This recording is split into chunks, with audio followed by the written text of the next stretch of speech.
Assalamualaikum warahmatullahi wabarakatuh. Alhamdulillahilladzi hadana li hadza wa ma kunna linahtadiya laula an hadanallah. Asyhadu an la ilaha illallah wahdahu la syarikalah wa asyhadu anna Muhammadan abduhu wa rasuluh. Allahumma shalli ala Muhammad wa ala ali Muhammad, amma ba'd. Ma'asyiral muslimin rahimakumullah. Alhamdulillah kita berjumpa kembali dalam pengajian online yang diselenggarakan oleh Majelis Tabligh Pimpinan Daerah Muhammadiyah Sragen.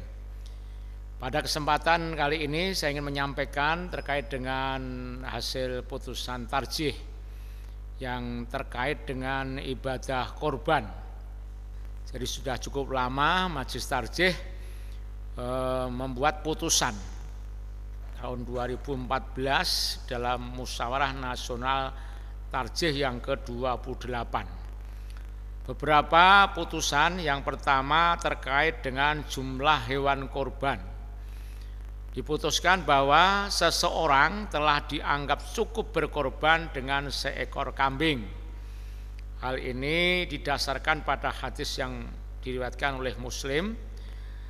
Diriwayatkan dari Jun bin Sufyan, ia berkata, saya telah menyaksikan Al-Adha dengan Rasulullah SAW ketika beliau telah selesai sholat bersama orang banyak. Beliau melihat seekor kambing yang telah disembelih. Kemudian beliau bersabda, barang siapa menyembelih kurban sebelum melakukan sholat, hendaklah ia menyembelih seekor kambing sebagai gantinya. Dan barang siapa yang belum menyembelih, hendaklah menyembelih berdasarkan dengan nama Allah Subhanahu wa Ta'ala. Hadis riwayat Muslim.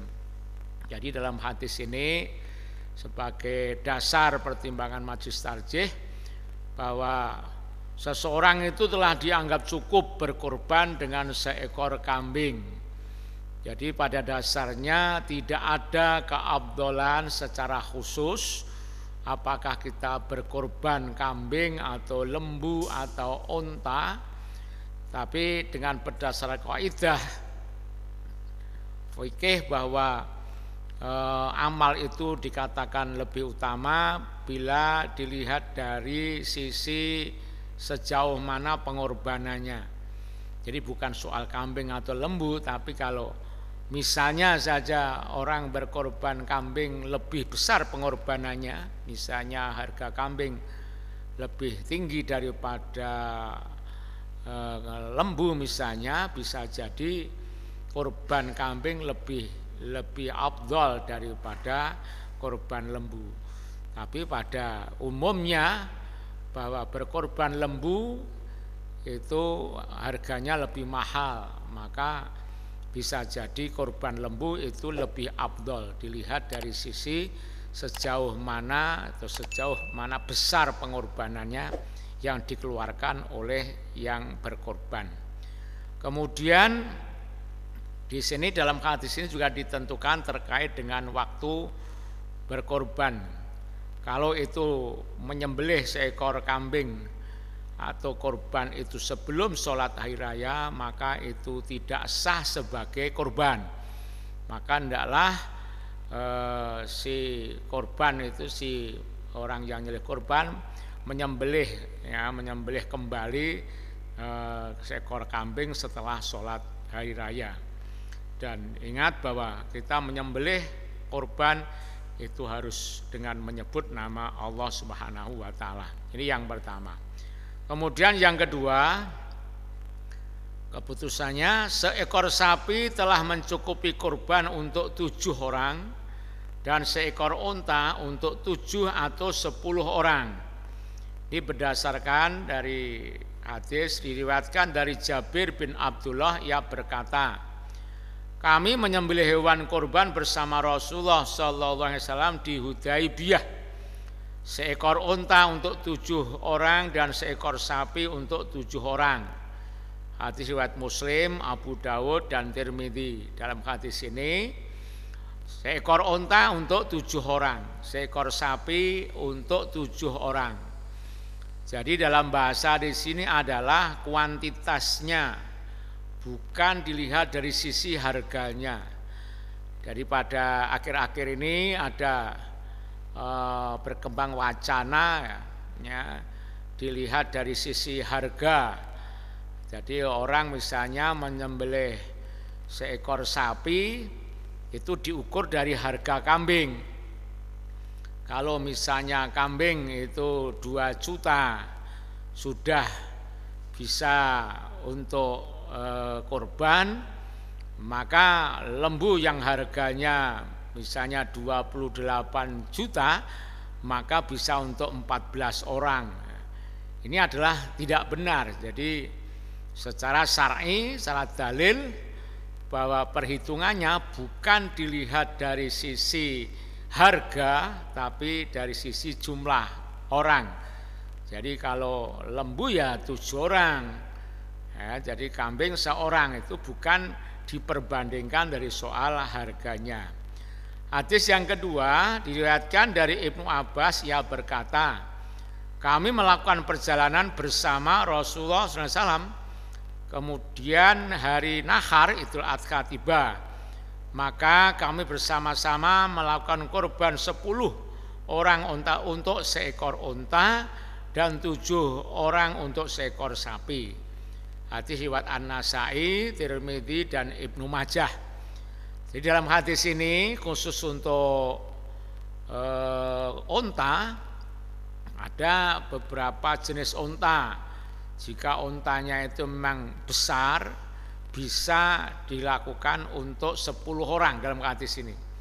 Jadi hadis sebelumnya untuk unta 7 orang, sedangkan dalam hadis yang riwayat An-Nasai, Tirmidzi dan Ibnu Majah untuk unta bisa 10 orang, sedangkan untuk sapi tetap 7 orang. Dan itu sekali lagi bukan dipertimbangkan soal harganya. Ini terkait dengan jumlah binatang kurban. Maka dalam kaidah yang saya sampaikan tadi, jadi sejauh mana pengorbanan atau usahanya itu akan menentukan besar tidaknya pahala. Jadi insya Allah bila mana kita melakukannya dengan pertimbangan yang misalnya kita mencari yang lebih afdol, maka tentu pengorbanannya yang lebih besar. Kadang sering dibenturkan antara pertimbangan syar'i dengan pertimbangan esensi dari ibadah itu. Misalnya ada pertanyaan, kita menyembelih kurban binatang hewan yang gemuk, dagingnya banyak tapi belum sampai umur. Nah, bagaimana itu? Nah, itu lebih baik mana antara yang gemuk tapi belum umur, tapi dengan yang sudah umur tapi kurus, misalnya tidak ada dagingnya.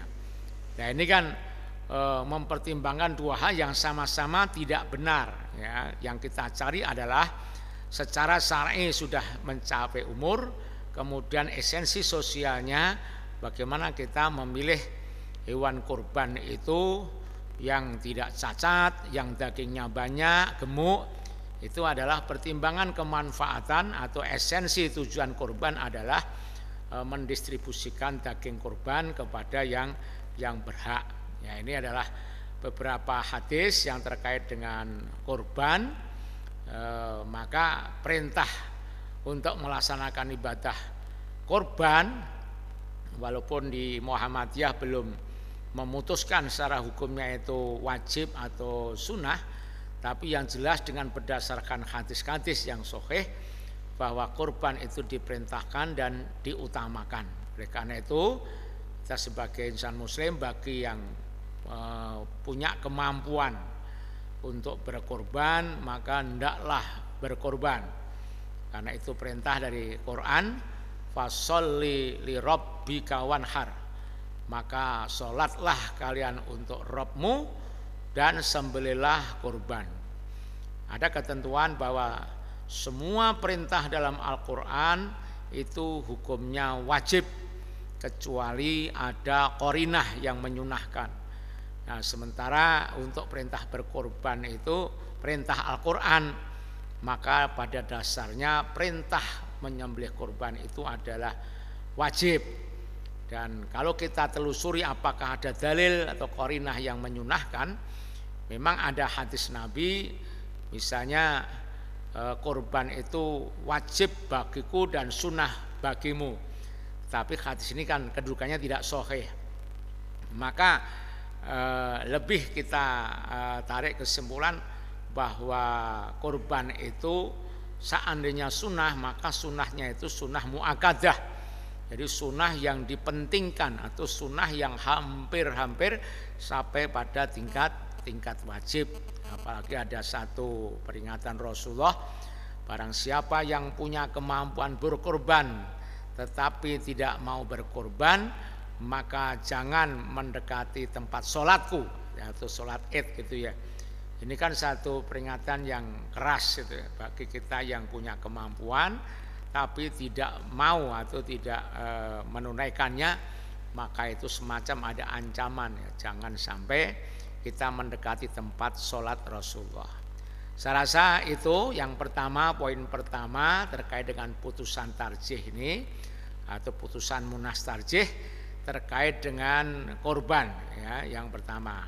Insyaallah kita lanjutkan untuk kajian yang selanjutnya, dan mudah-mudahan kita selalu semangat untuk bisa memahami sedikit demi sedikit hukum-hukum Allah, dan ya kita melalui para ulama kita yang memang sudah kita pilih untuk memutuskan atau mengambil satu kebijakan, tentu berdasarkan pada dalil-dalil yang sahih. Demikian, terima kasih. Nasrun minallah wa qarib. Assalamualaikum warahmatullahi wabarakatuh.